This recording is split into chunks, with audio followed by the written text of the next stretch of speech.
حسین بادشاہ سلیمان بن عبد الملک، سب سے حسین، 42 سال کی عمر، جوانی، اس کی میت کو قبر کے قریب کیا گیا تو ہلنے لگا تو اس کے بیٹوں نے کہا ہمارے ابا زندہ ہیں، وہ سختہ ہو گیا ہے، زندہ ہیں۔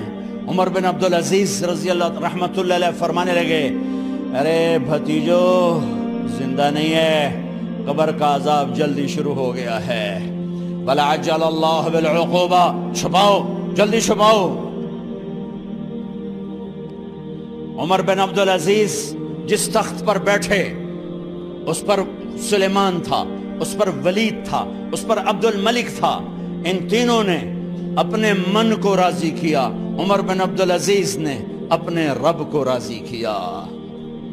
جب عمر بن عبدالعزیز کا وقت آیا مرنے کا تو انہوں نے بلایا رجا بن حیوہ سے، فرمایا کہ میں نے عبد الملک بن مروان، چاچا بھی تھے سسر بھی تھے، ان کی بیٹی فاطمہ سے شادی ہوئی تھی، میں نے اس کو قبر میں اتارا، کفن کی گرہ کھول کے دیکھا تو اس کا چہرہ قبلے سے ہٹ چکا تھا، رنگ کالا سیاہ پڑ چکا تھا۔ عبد الملک بن مروان گورا چٹا تھا، یہ جگہ سرخ تھی، کالا۔ پھر میں نے ولید کو قبر میں اتارا، اس کا بیٹا 10 سال حکومت کی، اس نے 21 سال حکومت کی، اس نے 10 سال کی، ولید بن عبد الملک۔ میں نے اس کے کفن کی گرہ کو کھول کے دیکھا تو اس کا رنگ سیاہ ہو چکا تھا اور قبلہ کی طرف سے چہرہ پھر چکا تھا۔ پھر اس سلیمان کا واقعہ تو ابھی سنایا، پھر اس سلیمان کو قبر میں اتارا اور اس کے کفن کی گرہ کو کھول کے دیکھا تو اس کا چہرہ قبلے سے ہٹ چکا تھا۔ اب میں جا رہا ہوں، مجھے دیکھنا۔ پہلے تینوں نے حکومت کی پوجا کی اور عمر بن عبدالعزیز نے اپنے اللہ کی پوجا کی۔ انہوں نے ایک بڑا عجیب خطبہ دیا جب خلیفہ بنے، اے لوگو،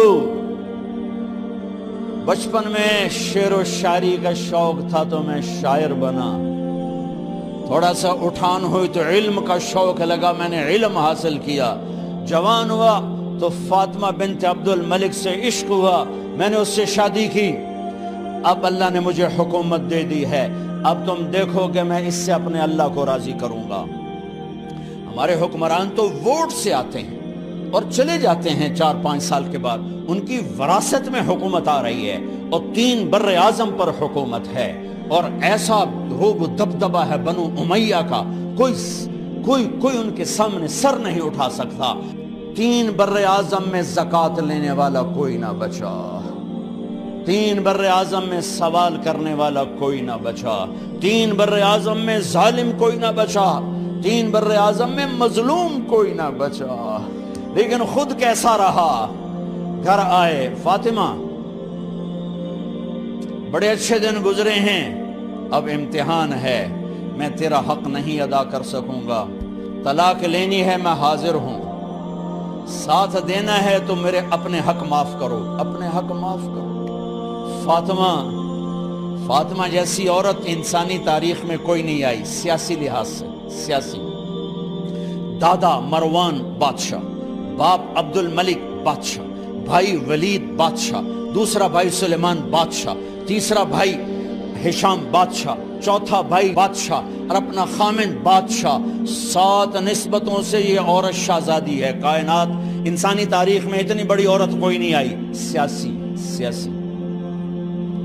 فاطمہ کہنے لگیں عمر، میں نے سکھ کے دن تیرے ساتھ گزارے ہیں، دکھ میں تجھے چھوڑ کے نہیں جاؤں گی، جاؤ میں نے اپنے سارے حق معاف کیے۔ پھر حضرت عمر بن عبدالعزیز کی راتیں اور دن کیسے گزرے؟ مسلح پہ بیٹھتے اور روتے وہیں سو جاتے اور روتے وہیں سے اٹھتے، پر 3 بر اعظم میں ظالم کوئی نہ بچا، مظلوم کوئی نہ بچا، زکوٰۃ لینے والا کوئی نہ بچا، اپنی حکومت کو اللہ کی رضا کے لیے استعمال کیا۔ کیسے استعمال کیا؟ سارے مال فاطمہ کا سارا زیور بیت المال میں ڈال دیا، تنخواہ پہ آ گئے، عید کا موقع آیا، بچوں نے ماں سے کہا ہمیں کپڑے لے کر دو، عید آ رہی ہے، ہر آدمی اپنے بچوں کے لیے کپڑے لے رہا ہے، ہمارے بچے بھی کہہ رہے ہیں کپڑے لیں، جاؤ بھائی لو۔ فاطمہ کے پاس عمر 3 بر اعظم کے بادشاہ کے بچے آ رہے ہیں، ماں جی عید آ رہی، کپڑے تو لے دیں، ابا سے کہیں کہ ابا سے بات کرتی ہوں۔ ابا تشریف لائے، خزانے لبالب بھرے ہوئے گندم کے ڈھیر کی طرح کہ امیر المومنین بچے کپڑے مانگ رہے ہیں۔ فاطمہ میرے پاس تو پیسے نہیں، میں کہاں سے کپڑے لے کر دوں، میرے پاس تو پیسے کوئی نہیں۔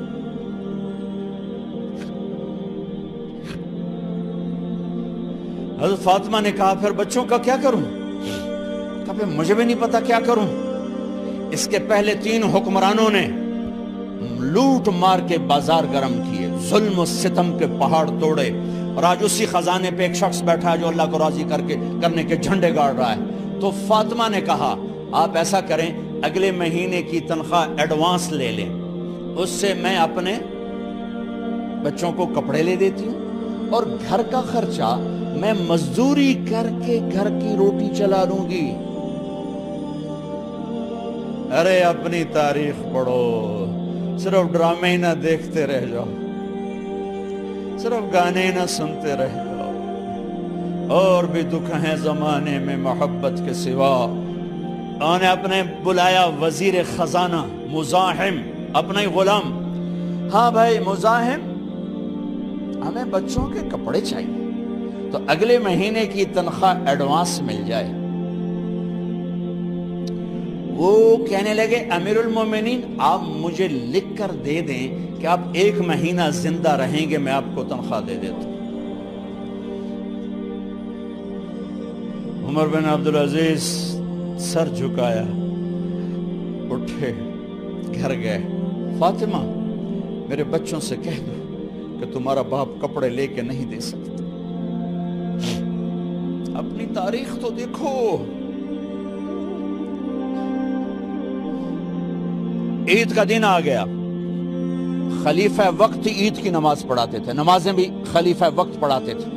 بنو امیہ کا خاندان ملنے کے لیے آ رہا ہے، سارے سرداروں کے بیٹے اعلیٰ پوشاک، اعلیٰ لباس ملنے آ رہے ہیں۔ تھوڑے دیر بعد دیکھا تو بچے بھی ملنے آ رہے ہیں، امیر المومنین کی حیثیت سے بچے باپ کو ملنے آ رہے ہیں، اور ان کے جسموں پر پرانا لباس ہے۔ حضرت عمر انہیں دیکھ کر ادھر اپنے سرداروں کے بچے دیکھے تو زرق برق پوشاکیں، اپنے بچوں کو دیکھا۔ ارے اس باپ سے پوچھو جو سب کچھ کر سکتا ہو اور پھر مٹھی بند کر لے کہ نہیں میں نے حرام کی طرف نہیں جانا۔ بچوں کو دیکھا تو آنکھیں ڈب ڈبا گئیں، آنکھوں میں آنسو آ گئے۔ فرمایا میرے بچوں آج تمہیں اپنے باپ سے گلہ تو ہوگا کہ آج ہمارے باپ نے کپڑے ہی نہ لے کے دیے۔ ان کے ایک بیٹے ہیں عبد الملک، ان سے بھی 4 رات آگے تھے، ان سے پہلے ہی فوت ہو گئے تھے۔ کہنے لگے ابا جان آپ کو مبارک ہو،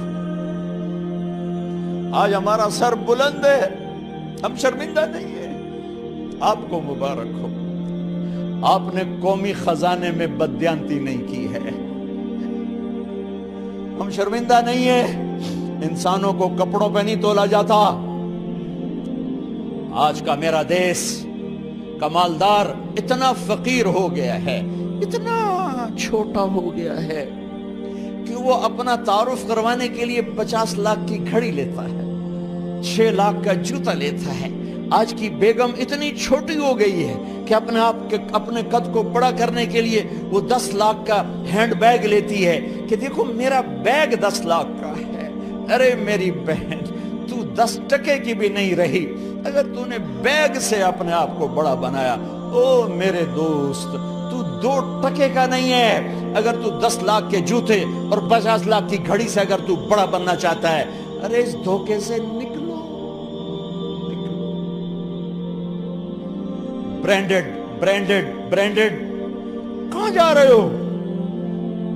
جب تم اپنی ذات میں بے قیمت ہو تو رب ذوالجلال کی قسم تمہاری گھڑیاں، تمہارے بیگ، تمہاری گاڑیاں، تمہارے بنگلے تمہاری عزت کو بڑھا نہیں سکتے۔ ابا جان آج ہم خوشی سے بلند ہیں کہ ہمارے باپ نے بددیانتی نہیں کی۔ گھر میں تشریف لائے، کہنے لگے فاطمہ کچھ پیسے ہیں، میرا انگور کھانے کو جی چاہ رہا۔ بس فاطمہ رونے لگی، فرمایا امیر المومنین خزانہ تو بھرا پڑا ہے، 1 درم کا بھی تیرا حق نہیں ہے کہ تو 1 درم لے کے انگور خرید لے۔ تو تھوڑا پٹھے، فاطمہ میں جہنم نہیں برداشت کر سکتا۔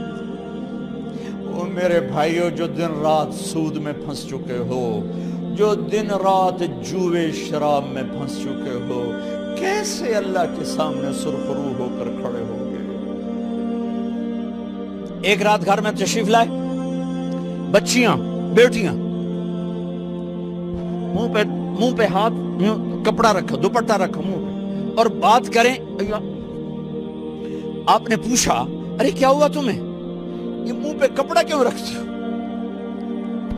تو خاموش ہو گئی، لیکن گھر کی خادمہ رو پڑی، کہا امیر المومنین آج آپ کی بیٹیوں نے کچا پیاز توڑ کے اس سے روٹی کھائی، سالن کھائی، اور میرے آج کا تاجر کہتا ہے جھوٹ نہ بولوں تو کاروبار کیسے، میرا افسر کہتا ہے رشوت نہ لوں تو گزارا کیسے کروں۔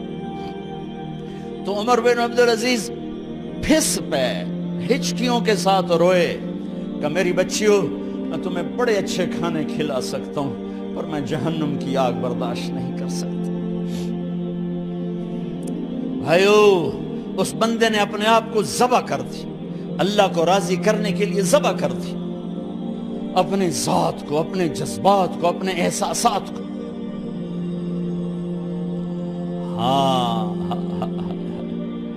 اب اللہ نے صلہ کیا دیا، جب انتقال ہوا ہونے لگا تو بلایا رجا کو، جو میں بات پہلے چھوڑ کے ادھر ان کی تھوڑی سیرت بتائی کہ رجا اب میں مرنے لگا ہوں۔ عبد الملک کالا ہو گیا تھا، ولید کالا ہو گیا تھا، سلیمان کالا ہو گیا تھا۔ یہ کیوں کالے ہوئے تھے؟ یہ بے نمازی نہیں تھے، بدکاری نہیں کرتے تھے، کسی کی طرف ان کی میلی آنکھ نہیں اٹھی کبھی۔ یہ ظالم تھے، ظالم انسانوں کا خون پیا، مال میں خیانت کی، اس پر اللہ نے چہرے پھیر دیے۔ آج عمر بن عبدالعزیز جا رہا ہے کہ دیکھو میں جا رہا ہوں، مجھے دیکھو میرے ساتھ کیا ہوتا ہے۔ ان کا انتقال ہوا، ان کی میت قبر کے کنارے رکھی گئی، اور اب نیچے اتارنا ہے۔ سلیمان کی میت کو اتارنے لگے تو ہلنے لگا، اور عذاب قبر پہلے شروع ہو گیا۔ عمر کی میت کو جب قبر کے قریب کیا گیا، ایسے ہوا کا جھونکا آیا، ایک پرچہ ایسے لہراتا ہوا، یوں آیا، یوں آیا، یوں آیا، اور عمر کے سینے پر گر گیا۔ لوگ کٹھے ہو گئے، پرچے کو کھول کے دیکھا گیا تو اس پہ لکھا تھا بسم اللہ الرحمن الرحیم، براءۃ من اللہ لعمر بن عبد العزیز من النار۔ یہ پروانہ ہے اللہ کی طرف سے اس کے بندے عمر کے لیے کہ اسے جہنم سے نجات کی خوشخبری سنا دی جائے۔ آہا، مرنا ہو تو یوں مرو، اللہ ایسی موت دے دے۔ کہتے ہیں پھر میں نے ان کو قبر میں اتارا، جب قبر میں اتارا تو کیا دیکھا؟ میں نے کفن کی گرہ کھولی تو چہرہ قبلے کی طرف، اور یوں لگا جیسے 14ویں رات کا چاند قبر میں اتر آیا ہو۔ اور آخری بات کرتا ہوں، میرے بھائیوں بہنوں، اپنے اللہ سے صلح کر لو، اپنے اللہ سے صلح کر لو۔